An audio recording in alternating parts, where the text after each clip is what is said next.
in this video, I just want to go over 3 things that I have noticed people struggle with the most as a beginner with acrylic painting. And these are things I struggle with too. So wait for the last one because the last one is the one that's going to have the most impact on your painting practice.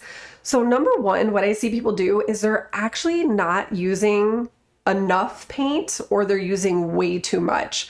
I think people have a hard time kind of gauging how much paint they actually need to use when they're putting it on. And so again, I actually probably think I see people use not enough paint more than anything, where they're going in and they're trying to get textures and layers, but they're just like not putting enough paint on. Like when you'll notice if you paint along with me, sometimes my brush is just like gobbed full of paint. And especially in those finishing layers, don't be afraid to put the paint on. That's what's going to make the pigment pop. That's what's going to create more texture. And that's what's going to be able to help build upon the layers that are there before. So one of the things you do want to focus on in the beginning is just figuring out, like, am I actually using enough paint? Or maybe I'm using too much.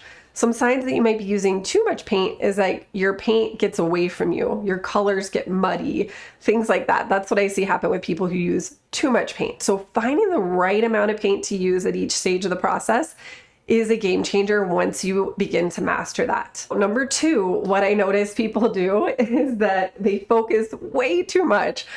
They put all this energy and effort on the first layer. And I'm like, that's where I put the least effort, honestly, because I know that a lot of it's going to get painted over as we layer, because that's how acrylic painting works. It's a layering process. So my first layer, I'm just like so playful. I'm so loose about it. And I'm so confident because I know that I'm going to be able to paint over it if I'm not super stoked on the outcome. And so this is where you can really put more energy into your painting, because a lot of times if a painting lacks energy, it's because you're too stiff and you're too controlling. So I always say it's best to start off like with really, really loose. Not only will it set the foundation for the energy of the painting, but it doesn't really even matter that much anyway, because you're probably going to paint over a lot of what's there.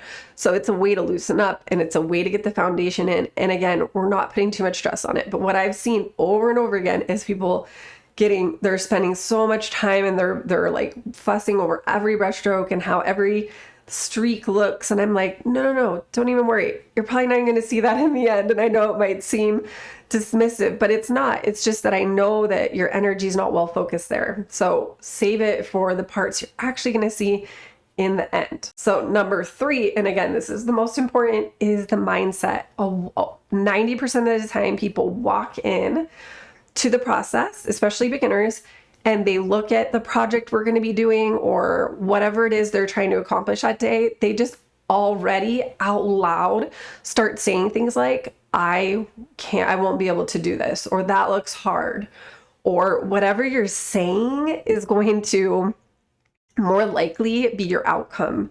So what I always encourage people to do is to focus on the fact that you're creative. Like, you really have to shift your identity, even if it's just for that temporary moment.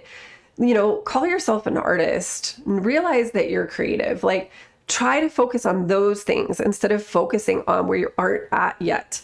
Because what happens if we do that is that we're coming in with this self-judgment, and then our whole process becomes a process of resistance and not expression.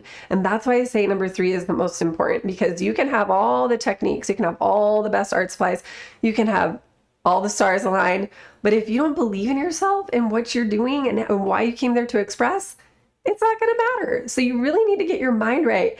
That is the biggest game in creativity and in art and in life, dare I say. So I hope these 3 tips were helpful. Again, just to recap so that you can kind of hear it all really quick. First is, how much paint are you using? Are you not using enough? Are you using too much? Try to find a good balance that works for the process. Number 2, fussing way too much over your first layer and like getting all perfectionist-y right out the gate. This is really going to set you up for, again, more resistance. And then last but not least, that number 1 thing is your mindset. If you're already feeling lack of confidence, saying negative things about yourself, saying negative things about your potential, you're probably going to see that come to fruition. And if that's not what you want, then don't do that. Try to focus on what you do want from the outcome. Like, What do you want the outcome to be? Focus on that, visualize that, and then see if that helps your process flow a little bit better. All right. Thanks for hearing my 2 cents on that. Over 10 years of teaching acrylic painting, I have seen a lot of things, and I hope these things help you kind of take some shortcuts in your journey. But again, it's all part of the process. So don't be hard on yourself if you find yourself doing these things or struggling with these things. Just know that it's normal, but it's something to be aware of. And as soon as you're aware of the things that you're doing that are working against you, the sooner you can start to just move on and start to kind of reassess where you're at and start moving in a different direction, somewhere that's going to get you where you want to go a little bit quicker. All right. Thanks for watching. Thanks for being here. And I'll see you next time. Bye.